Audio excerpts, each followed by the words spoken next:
inta uusan internetku dunida ku faafin ka hor waxaa jiri jiray qiso gaban ku istaagtay kitaabka qur'aanka oo si degdeg ah muuqaalkeeda xaybaan uu isku bedelay.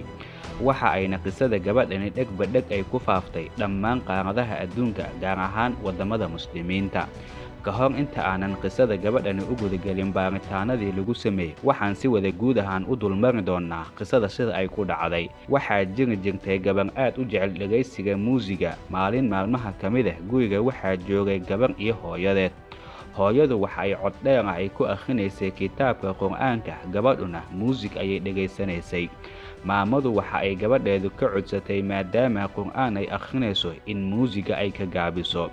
Gabadhuna dheg uma aysan dhigin hadalka hooyadeed, muusikadii ayay kor u sii qaaday. Hooyaduna qur'aankeedii ayay cod dheer ah isaga waday in ay ku akhriso.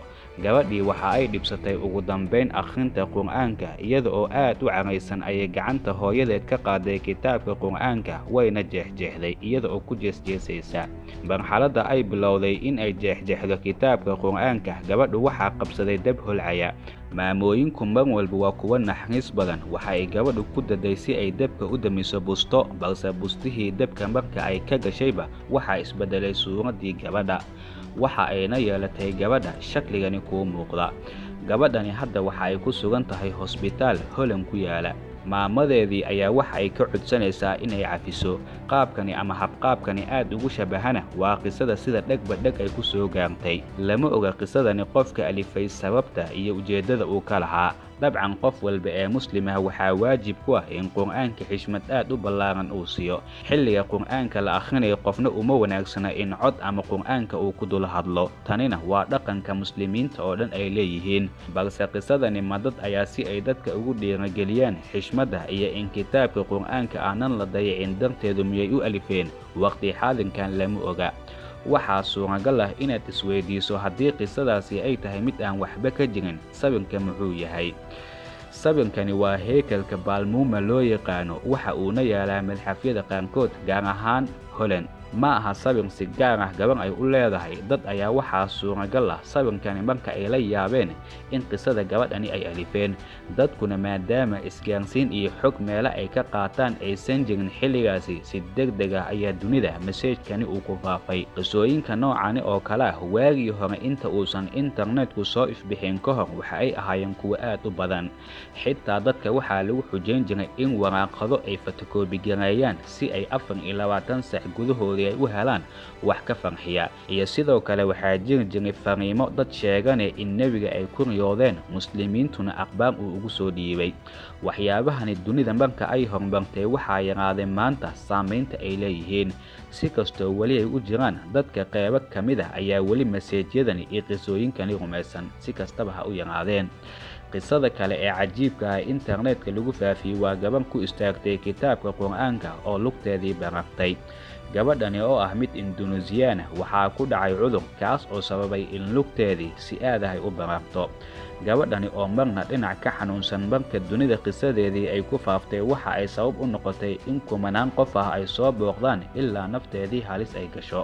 Balse sida dhabta ah ee la sheegay, gabadhani kuma aysan istaagin kitaabka qur'aanka, balse dad ayaa waxaa suuragal ah markoodii ugu horeysay inay ahayd inay arkaan dad jirkoodii uu bararay, sidaasina mucjiso ay ugu maleeyeen. Ama dad gaala ah ayaa muslimiinta si ay u weerariyeen ayaa suuragal ah in gabadhani sheeko ay ka alifeen.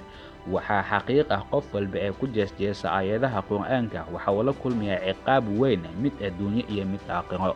balse dadka muslimiinta ah maadaama diintoodii ay aadka uga adag yihiin, marar badan qalbi wanaagoodii waxaa dhexdooda lagu dhex faafiyaa wararka noocan oo kale ah ee salka aanan lahayn. kitaabka qur'aanka waa fariinta alle ee u dambeysay ee koonka taala. qof walba ee muslim ah ee joogteeyana akhrinta qur'aanka waxa uu helayaa fadli iyo ujuur aad u weyn. kuwa kitaabka qur'aanka akhriya, salaadana tukada, sadaqadana bixiya, waxa uu alle leeyahay waxaan ku arsaaqaynaa ganacsi marnaba aanan lagu qasaarin. Abu Umaama allaha ka raali noqde waxa uu yiri waxaan maqlay rasuulka alle nabadgelin xadiiskorkiisa ahaatee oo leh darsa qur'aanka si joogta ah, maxaa yeelay waxa uu kitaabka qur'aanka idin ahaan doonaa mid shafeeco oo garab idin ah. waxuuna dadku tusiyaa sida ay u noolaan lahaayeen, wuxuuna tarjumaan u yahay falsafada nolosheena. waa kitaab dhammaan noolaha oo dhan u damaanad qaadaya nolol wanaagsan. waa kitaabka keliya ee bani aadamku ku hogaaminaya wadada guusha iyo farxadda. Waa kitaab qofka rumaysan dhiirigelin badan uu ka helayo. Qur'aanku sidoo kale waa kitaab noolaha bani aadamku ku tarbiyadeynaya wanaagga iyo farxadda. Si kooban, Qur'aanku waa kitaab marjac u ah nolosha kownka oo dhan. Wax walbana wuxuu uga jawaabaa si aanay horay kitaab kale uga jawaabin. Wuxuuna bani aadamku uga jawaabaa su'aalaha aasaasiga u ah nolosheena. Balse waxaa nasiib darro ah inta badan dadka muslimiinta ah inaanay ku baraarugsaneyn. Xitaa xifdinta iyo akhrinta kitaabka Qur'aanku waxay kobcisaa horumarka maskaxda iyo IQ-ga qofka. Qur'aanku ma aha kitaab keliya ka hadla nolosha dambe ee aakhiro, wuxuuna sidoo kale ka hadlaa nolosheena caadiga ah. wuxuuna dadku fahamsiiyaa aayadaha kowniga ah ee dhulka yaala. wuxuuna jawaab ka bixiyaa su'aalaha abid bani aadamka uusan ka jawaabin. xitaa horumarka tiknoolajiyada casriga ee bani aadamku waxaysan gaarin ayuu Qur'aanku jawaabo ka bixiyaa. dunida ma jiro kitaab la mid ah Qur'aanka oo sheegi kara xogta Qur'aanku uu sheegay oo kale ama mid u dhigantaa. tanina waa mid ka mid ah mucjizooyinka ugu waaweyn ee qarnigani Qur'aanku qaaska uu ku yahay. sidoo kale Qur'aanku waa kitaab qofka rumaysadka leh daawo u ah. wuxuuna u dabiibaa hab nafsi ah, wuxuuna daahiriyaa ruuxda qofka, wuxuuna dhiirigeliyaa qofka walwalkii walbahaar ku soo wajahay. wuxuuna leeyahay Qur'aanka, waxaan soo dejinaynaa Qur'aanka isagoo caafimaad iyo naxariis u ah mu'miniinta. suuradda Israa aayadda 82. sidoo kale Qur'aanku waa kitaab nolosha bani aadamka qurxiya. waxyaabaha halista ku ah bulshaduna ku bogaadiya in laga fogaado. waxyaabaha qaar ee halista nolosha bani aadamka ku ahna waa uu mamnuucaa isticmaalkooda. tanina waa nasteexooyinka Qur'aanka iyo tarbiyada bani aadamku uu siinayo. dadka badankoodu ma ay oga Qur'aanku inuu dhiso garaadka maskaxda dadka. maxamed jeelaani waa neuroscientist muslim ah, wuxuuna sheegayaa sababihii ugu waaweynaa ee muslimiinta qarniyadii hore ee dunida ay ugu horumareen soo saarka tiknoolajiyada, caafimaadka iyo cosmologigu. sirta ka dambeysa inay ahayd Qur'aanka. waayo Qur'aanka qofkii akhriya isku daya inuu xifdiyo, wuxuu dhisayaa maskaxdiisa, wuxuuna horumariyaa fikirkiisa. tanina waxay keenaysaa dadka Qur'aanka xifdisan intooda badan waa kuwa maskaxdoodu ay aad u furfuran tahay. dhagaysiga Qur'aanka iyo la socodkiisu waxa uu saynistiistuhu sheegayaa in temporal lobe-ku ay active noqonayso. temporal lobe-ku waa qayb ka mid ah maskaxda ee u dhow dhagaha. qaybtanina waxay qaabilsan tahay hadalka, xifdinta, maqalka. temporal lobe-ku oo mar walba soo jeeda waxay ka dhigan tahay in qofka muslimka maskaxdiisu ay active tahay, mid active ah oo mar walba soo jeeda. tanina waxa uu sheegayaa inay xiriir la leedahay muslimiintii hore in dunidu saynisku ay ku horumaraan.